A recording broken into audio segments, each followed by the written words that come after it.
Це програма «М'явзу», і сьогодні будемо говорити на тему, яку ви періодично бачите в стрічках наших, в соцмережах та в стрічці новин на нашому сайті.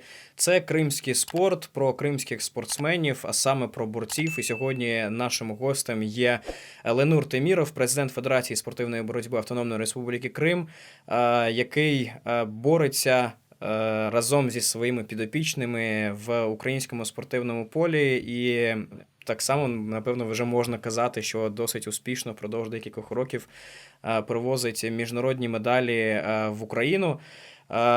Салям алейкум. Алейкум салям. Салам за приглашення. Хотів би, по-перше, спитати саме про вашу роботу. Розкажіть коротко, в чому вона полягає, як ви працюєте зі спортсменами з тимчасово окупованого Криму, в чому ваша робота взагалі заключається? Саме ця робота ще почалася десь 2 роки тому назад, коли я ще закінчив свою спортивну кар'єру. Саме про вашу тренерську діяльність ми кажемо зараз. Вже я перейшов на тренерську посаду у національну збірну. Ну і, в принципі, в той же період ви очолили Федерацію спортивної боротьби, яка вже існувала. Так, це все паралельно, все створювалося. Ми створювали федерацію. І, можна сказати, саме ці хлопці, які навіть і тренувалися плеч-о-плеч зі мною поряд, до яких вже я мав відношення, так, я передавав свій досвід, передавав багато що зі спорту, різний досвід, який потрібен нашим спортсменам. І потім вже офіційно, коли підійшов час, мені поступило предложення від тренера головного працювати старшим тренером національної збірної. І з того року я вже 3-й рік працюю на цій посаді. Також працюю зі спортсменами з Криму, нашими спортсменами. Їх небагато, але дуже такі талановиті і титуловані спортсмени. Так, звісно, порівнюючи з іншими областями, кількість саме в греко-римській боротьбі, це саме той напрям федерації, яким ви займаєтеся в тому числі, не так багато. Ми знаємо про 4 спортсменів. Це Ірфан Мірзоєв, Ізет Бекіров, Мустафа Аджиєв та Мадамін Мірзоєв. Зараз в обоймі залишилося 3 спортсмени, наскільки я розумію. Це Мадамін Мірзоєв, його брат Ірфан і Ізет. Розкажіть про них, так, про їх спортсменів продовжують кар'єру, займаються також і підтримують свої спортивні навички. Так. Основні це Ірфан Мірзоєв, Ізет Бекіров, як ви казали, і Мадамін Мірзоєв. Це спортсмени, які на сьогодні залишаються поки на килимі, а усі інші поки що. На жаль, у нас така є проблема, коли хлопці, коли досягають старшого віку, вже починають трошки думати, що їм робити далі. І буває таке, це практика з 10, з 15, з 20 спортсменчиків, у юнаків виростають 3-2 максимум. Хотілося б побільше, але так буває, що залишаються ті, які терпляче, трудяться і залишаються на килимі. Не дивлячись на війну, не дивлячись на фінансові труднощі. Але на сьогоднішній день ви працюєте в стані повітряних тривог, з усіма цими проблемами, з якими стикаються всі, по суті, в Україні зараз. І дуже часто чую, що спорт зараз не на часі. Як все ж таки в цих умовах вдається підтримувати саме той рівень, який ми сьогодні маємо в наших спортсменів? До речі, Ірфан Мірзоєв і Ізет Бекіров – 20-річні спортсмени, Ізету Бекірову вже 21 рік. Це ще старші юнаки, вікова категорія. Але вже на останньому чемпіонаті України з греко-римської боротьби серед дорослих вибороли медалі. Ірфан Мірзоєв 1 місце, Ізет Бекіров зайняв 3 місце.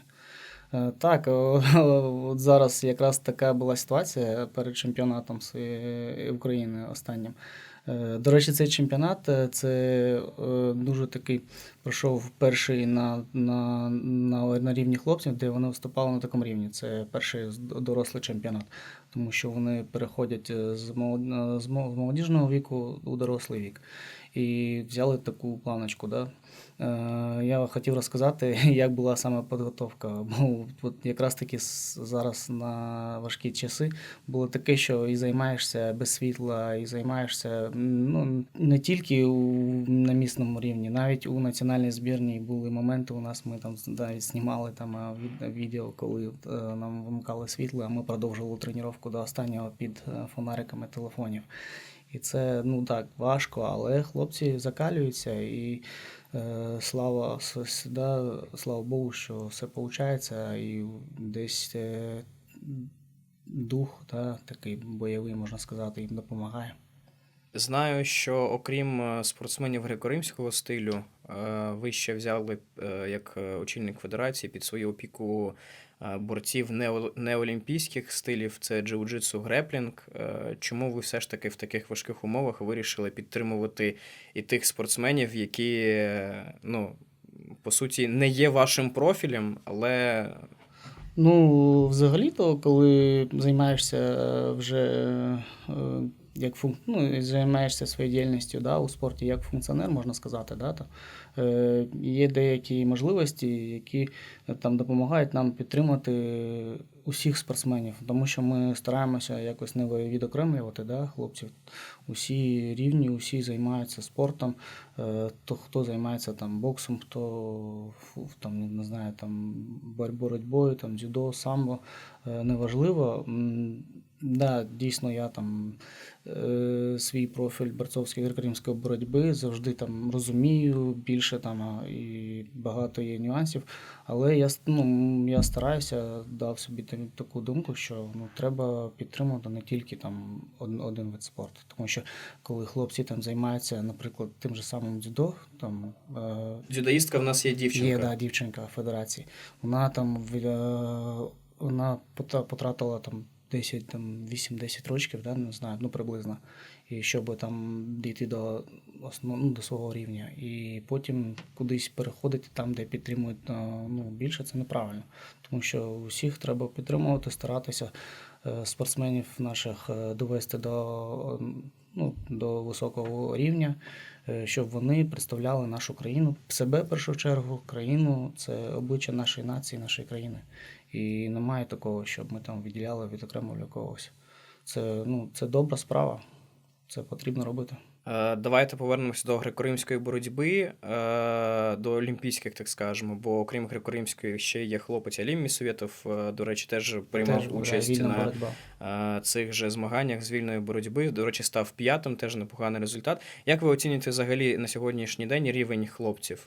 От якраз таки ті хлопці з Криму, які на сьогодні там представляють Автономну Республіку Крим, вони знаходяться вже на хорошому, на достойному рівні, тому що коли 2014 рік візьмемо, усі з Криму, які виїхали там навчатися, вони якраз таки були на якомусь рівні, тобто з дитинства, там вони займалися у Криму, тому що у нас в Криму взагалі-то спорт був не слабий. Там дуже багато наших там дітей, молоді, які там мають великі таланти, і ми завжди були на висоті, взагалі-то в українській сфері, спортивній. Наскільки я знаю, якщо не помиляюся, в загальнокомандному заліку Крим з боротьби завжди був в топ-3 позиціях серед всіх областей України. Так, я навіть пишаюся, можу розказати, що ми своїм залом колись виїжджали і там завойовували з 4 спортсменів чи з 5 спортсменів там мінімум 4 медалі і приносили там перше місце для області Автономної Республіки Крим на чемпіонатах там України. Таке було, і це дійсно так. І також в інших видах спорту також Крим був на рівні, завжди я знаю. Це і стрільба, всі види спорту там взагалі взяти загалом. Це високий рівень був у Криму. І ось якраз таки в 2014 році вже ті, хто виїхали, ті, хто там їхали навчатися в Україну, це вже той вік дорослий, які не діти, і вони продовжують свою кар'єру. Дехто вже там закінчив, понятно, а багато хто залишився. І ті спортсмени, які у нас на сьогодні в федерації, да, там, тому і виходить, що у нас 1-2 там, з того виду спорту, там, 3-4 там, греко-римської боротьби максимум, да, там, ще з боксу там двоє хлопців у нас. І по 2-3 спортсмена з кожного виду спорту залишається. Але взяти загалом та статистику, от, наприклад, от, навіть нашу греко-римську боротьбу от, взяти, да, у нас Автономна Республіка Крим. На протязі там, десятків років от таких, наприклад, як я, спортсменів, да, як там ще декілька хлопців-спортсменів, так і виходить, що їх двоє-троє на цьому рівні і виходить зі всього Криму візьміть. Там от, не як тут, да, у нас там приблизно пусть 50-60 да, хлопців займається, і ми там на такому рівні федерації. А там ну, візьміть ну, всю, да, весь Крим, скільки там спортсменів, діточок. І за 10 років от кримська боротьба там приносять там 1-2 спортсмени результати, там це олімпійський рівень, я кажу, це чемпіонат Європи, чемпіонат світу.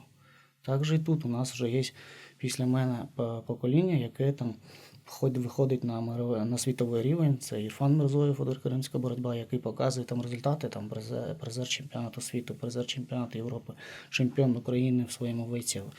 Будучи там 20-21 років, да, забирає там перше місце в своїй ваговій категорії. У мене теж така була дорога. Я, як сам спортсмен, можу сказати, що це дійсно не легко.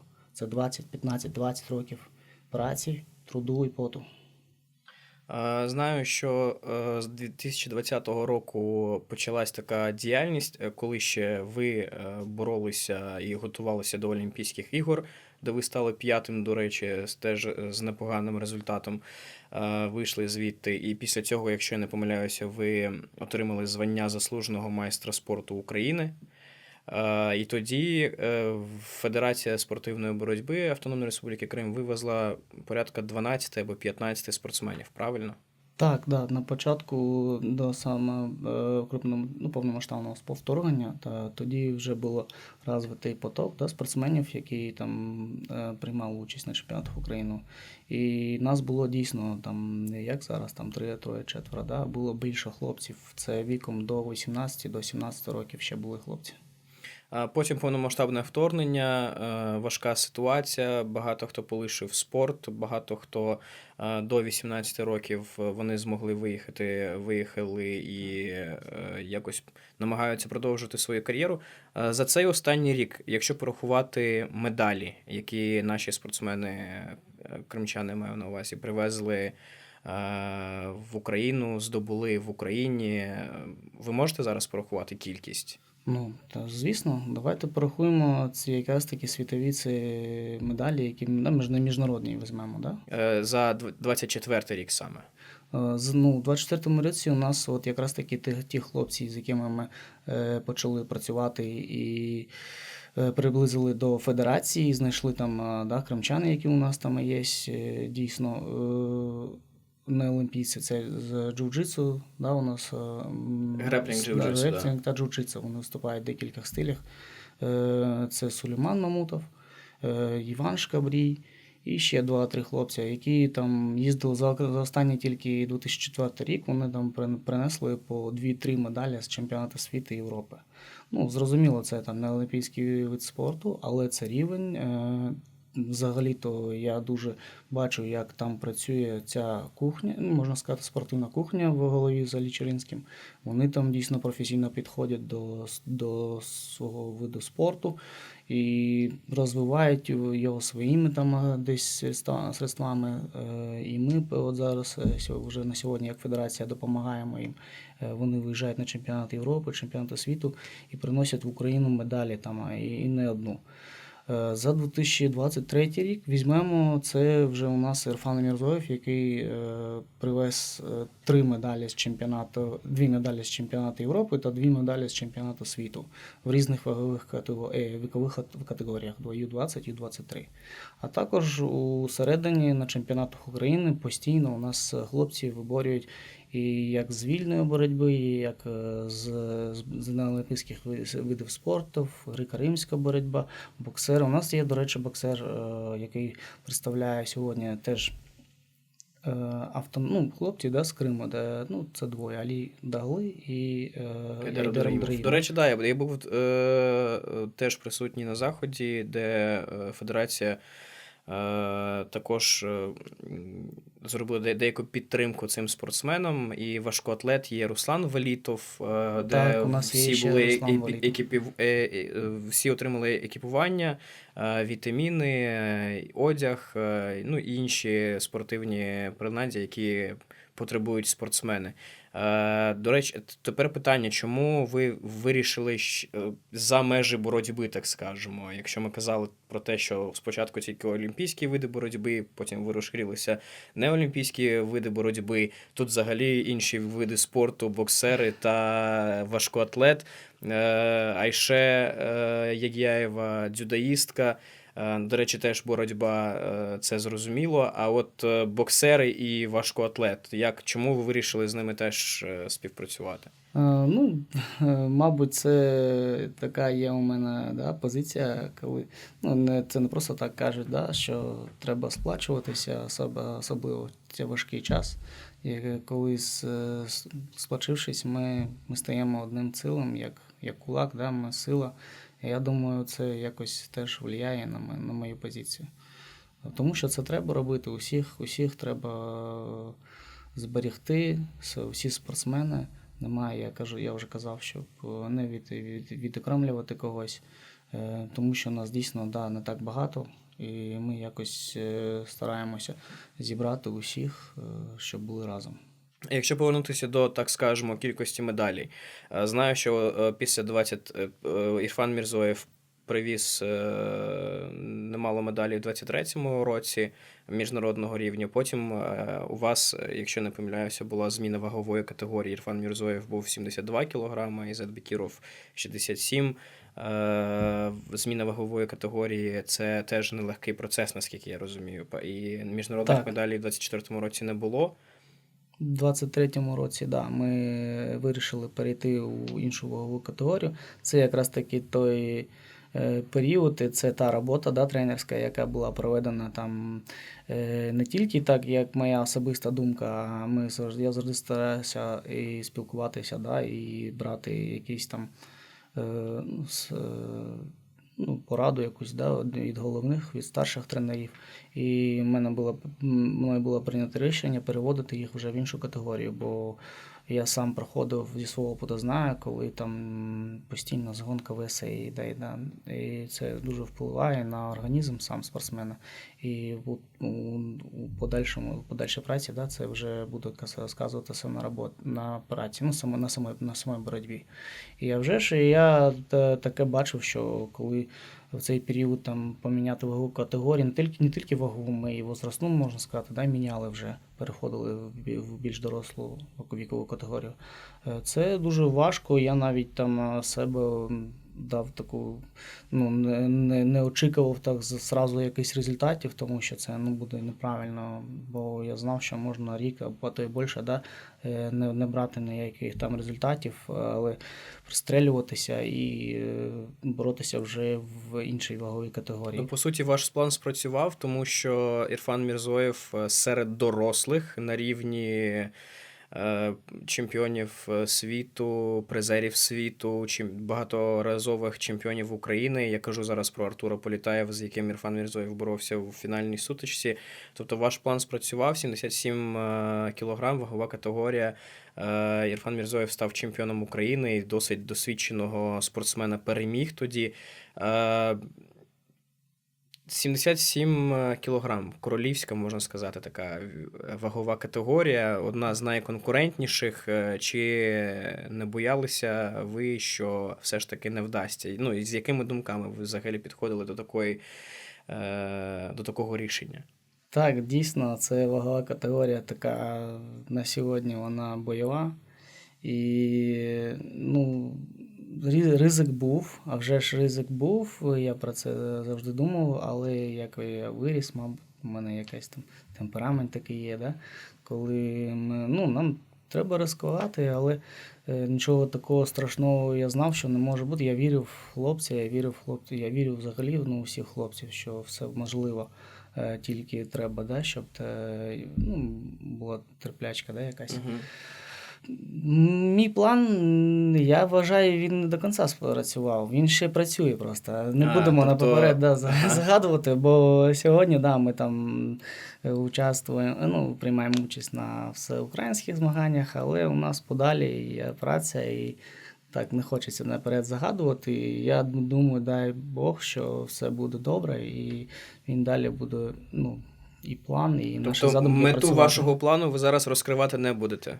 Так. Взагалі ніхто не зі свого опиту не старається не розкривати. Я думаю, що ті, хто розуміються в боротьбі, всі підозрюють, що не дарма Ірфан Мірзоєв змінив вагову категорію. Це олімпійська вагова категорія. В нас попереду цілий олімпійський цикл, Лос-Анджелес. Я буду підозрювати, так скажу, буду спойлерити, що Ірфан буде готуватися до Олімпійських ігор. Ціле спортивне життя, правильно, ще все попереду. Ізет Бекіров, що про нього скажете? Ізет Бекіров дуже, дуже такий, він характерний хлопчик, є у нього характер, він зі своїми... До речі, теж бронзовий призер чемпіонату України серед бронзовий дорослих. призер чемпіонату України серед дорослих, в вісьмірки, 8 місце чемпіонату світу серед своєї возрастної категорії, це до 20 років. Також був чемпіоном України по дітям, виіграв чемпіонат України серед менших вагових категорій, вікових категорій. І він теж, до речі, змінив вагову категорію. Так, він теж перейшов на одну категорію вище, тільки не олімпійська. Будемо далі працювати, поки ще там і ваговий не міняється. Мадамін Мірзоєв. Мадамін Мірзоєв, як то всі хлопці навіть кажуть, і всі там знають, буває така тенденція, коли два брата, з Ірфаном. І навіть навіть хлопці там бачать, тренери бачать, кажуть, що це дуже талантливий хлопець, який не менш талантливий, ніж Ірфан, може навіть десь і зі своїми амбіціями просто, але у нього дуже багато таланту всередині. Може, трошки ще не розкривається, десь треба, може ваговий факт якийсь, подорослі, але буде те ще прикро, це життя, але у хлопця є талант, який може немаленький результат зробити для себе, для своїх рідних, для сім'ї, в першу чергу. Для Криму. І це завжди буває у багато таких спортсменів, коли ти бачиш, навіть з дитинства. Це як від природи кажуть, таланти, коли є. Що впливає на спортсменів на результат? Окрім працездатності, окрім тренувального процесу, що ще навколо спортивного, так скажемо, може вплинути на спортсмена, на його кар'єру? Чому це питання важливе? Тому що зараз війна, психологічний стан геть усіх дуже такий, так скажу, неоднорідний. Всі переживають якісь важкі моменти, набагато гостріше, ніж до повномасштабного вторгнення. Як це відбувається у спортсменів? Що все ж таки впливає? Є така одна риса характеру. Взагалі-то впливає все навколо, що відбувається, навіть і побутові питання. Фінансові питання, це дуже впливає, це не менш впливає, ніж інші. Це взагалі взагалом, вся зовнішня середа може повпливати, емоційний стан, побутовий стан, десь, мабуть, ситуаційні, навіть коли там. У мене, наприклад, був такий період, коли я в окупації взагалі просидів, і не було ні виїздів, нічого, і теж сидиш, думаєш, а ось тоді я колись там приїхав, той же самий чемпіонат Європи чи світу, щоб здобути золоту медаль для себе в копілку. Наприклад, я кажу. І ще є така риса характеру, і що з дитинства нам теж розказують, у кого, це правда, дійсно так, у кого є стержень усередині, це таке упрямство. Є такі спортсмени, які, коли є упрямство, це характер, і тоді він завжди підіймає себе на тренування, завжди над собою самостійно, навіть більше працює, тому що і з'являється більше бажання щоб здобути щось для себе у спорті. Це от така риса характера є. Це теж є. Це навіть, мабуть, можна сказати, одна з основних, коли бажання потрібно, щоб було. Ну і наостанок хотілося б знати про плани федерації. Ми знаємо, що є спортсмени з Криму. Наскільки я розумію, є запит від тих, хто досі перебуває в тимчасово окупованому Криму. Є спортсмени, які знаходяться в Україні, є зареєстрованими, так скажемо, в областях підконтрольних, які теж намагаються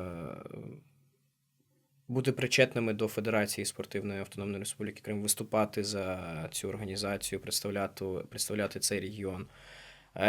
Які ваші плани, з ким будете далі співпрацювати і що будете робити? Це якраз таки пов'язано з тим, що от як у нас створювалась федерація. Це от так от було зі мною, коли я приїжджав сюди як спортсмен. Ми тоді створювали федерацію, і у мене усередині була думка про себе. Да? Я приїжджав, не було не дороги протоптаної, ми з тренером приїжджали, тут опрацювали і не знаєш, куди податися, тому що тут Криму немає. Ти приїжджаєш, змагаєшся, а домівка вже позаду, там треба вертатися. І щоб продовжувати на підконтрольній території, тут треба, щоб щось створювало, щось було, тому що хлопці, як я, їдемо і не знаєш, що з тобою буде. Оце, можна сказати, причина, з якої почалося створювати федерація. І всі думки, всі направлені паралельно з цим питанням. І це декілька питань. Це житлове питання, це освіта, в першу чергу.